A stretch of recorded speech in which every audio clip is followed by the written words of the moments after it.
आप हमेशा अपनी छोटी छोटी प्रोग्रेस को भी अप्रिशिएट करिए बेटा। अगर आप खुद अपनी छोटी प्रोग्रेस को अप्रिशिएट नहीं करेंगे, पूरी दुनिया बेटा रगड़ देगी, आपको डिमोटिवेट कर देगी। मैं हमेशा आपको यही बात कहता हूँ कि आप बस आगे बढ़िए।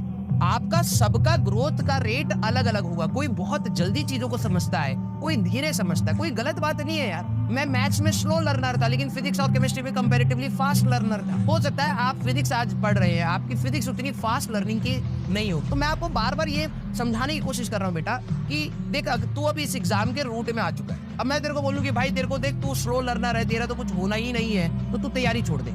ये तो मेरी तरफ से गलत होगा ना कि मैं तेरे को डिमोटिवेट कर रहा हूँ। अब तू रास्ते के बीच में और तेरे को बोल रहा हूँ भाई तू तो स्लो लर्नर है, तेरे से कहाँ हो पाएगा, तू छोड़ दे। मैं बार बार ये कहता हूँ कि भाई देख, तू अपनी स्पीड से चला दे। एक बार जर्नी खत्म कर, गिव अप करके खत्म मत कर, फाइट करके खत्म कर। जितना हो सकता है उतना। हुआ नहीं हुआ नहीं हुआ भाई। लाइफ में अपने फेलियर्स को भी एक्सेप्ट करना होता है और सीखना भी होता है उससे। तो लेकिन एटलीस्ट सीखेगा तो तू तब ना, जब तू ये बात तेरे को पता लगे कि हाँ यार कि मैंने ये चीजें करी, ये चीजें नहीं जची यार, ये खराब हो गई। बेटा एफर्ट्स डालिए, आप प्लीज अपने एफर्ट्स को इंक्रीज करिए। और उस रैट रेस में तो हम सभी लोग हैं। मैं इसको डिनाई ही नहीं करूंगा कि भाई ये रैट रेस नहीं है रैट रेस।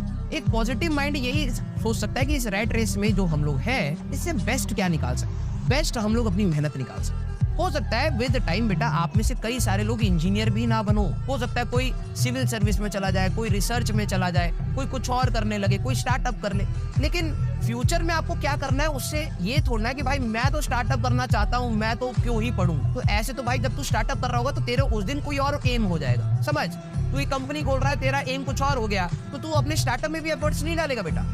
बहुत हिम्मत चाहिए होती है। आप एक चीज के पीछे पकड़ करके अपने आप को मतलब कहते हैं ना, मेडिटेट करने के लिए हिम्मत चाहिए होती है। सभी के बस की बात नहीं होती बेटा। कई लोग जब मेडिटेशन करने बैठते हैं ना, सो जाते हैं। वो उसका स्ट्रगल होता है कि अपने आप को फोकस कराना। और ये पढ़ाई आपके लिए मेडिटेशन।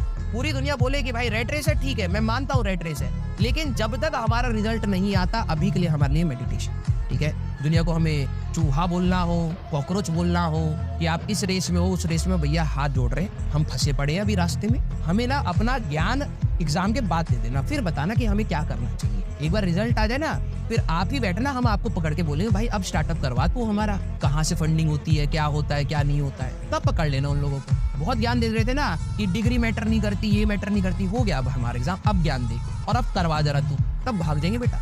अभी हम लोग सारे लोग फंसे पड़े हैं भाई बीच में, ज्यादा हमें स्कोप ही नहीं। आप ये मत सोचो कि हमारी लाइफ में क्या क्या बेहतर हो, अभी हमारे लिए यही है भाई, दिस इज आवर बेस्ट। इसमें से कुछ अच्छा करके निकल गए तो अच्छी बात है, नहीं हुआ कोई दिक्कत वाली बात नहीं, सीख के ही निकलेंगे यहाँ से कुछ। कि हाँ, अपने एम्स के पीछे कैसे दौड़ा जाता है। जब आप किसी चीज के पीछे दौड़ते हो तो कितने इमोशंस आपके दिमाग में चलते हैं, कितना स्ट्रगल आपके साथ आता है। कई बार मन नहीं करता, कई बार कंसिस्टेंसी नहीं आती, डिसिप्लिन नहीं होता। यही चीजें आपको लाइफ में आगे ले जाती हैं। जब आप ये एनालाइज कर लेते हो कि यार किसी भी चीज के पीछे आप दौड़ोगे ना, ये स्ट्रगल आएगी, और उस स्ट्रगल को क्रॉस करने के लिए आपको चुपचाप लगे रहना पड़ता है।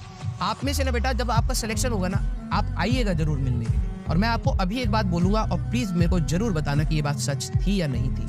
जब आपका सिलेक्शन हो जाए, आप किसी भी कॉलेज में, इस जर्नी के जो आपको लग रहा है कि ये मेरे गिव अप पॉइंट्स हैं कि सर मेरे से नहीं हो रहा, मैं स्ट्रेस में हूँ, ये वो प्लान टिकाना, ठीक है, उस समय जब सोचोगे ना इस पॉइंट के बारे में, आप कहोगे कि सर, आप जब कहते हैं ना चुपचाप चलते रहे चलते रहे चलते रहे, हो जाता है। आपको फील होगा कि ये जो मैं बात बोल रहा हूँ, तेरे से 1% ऊपर है ना, तू बढ़ आगे, तेरे से 20% ऊपर है, तू बढ़ आगे, रुक मत, रो मत। काफी सारे बच्चों को यही चीज देखना ये रहेगा कि हाँ यार सर, इतना फालतू में लोड ले रहे थे, आगे बढ़ते चले गए, हो गया यार, कहीं ना कहीं अच्छी जगह पर पहुंचोगे, आप रियलाइज करोगे इस चीज को। अभी आपके लिए वो चीज बहुत बड़ी है, क्योंकि आपको आगे का रास्ता नहीं दिख रहा। जब एक बार रास्ते के एंड में आओगे ना, तब आपको लगेगा यार क्या बकवास बनती। 10वीं क्लास के प्री बोर्ड से पहले भी तो आप लोड ले रहे थे, 10वीं क्लास में आप बोर्ड से भी तो पहले लोड ले रहे थे, 9वीं क्लास की हाफ ईयरली से पहले भी तो आपने लोड लिया होगा, 8वीं क्लास में मैथ्स के सब्जेक्ट के लिए भी तो लोड लिया होगा, एसएसटी के लिए भी तो लोड लिया होगा।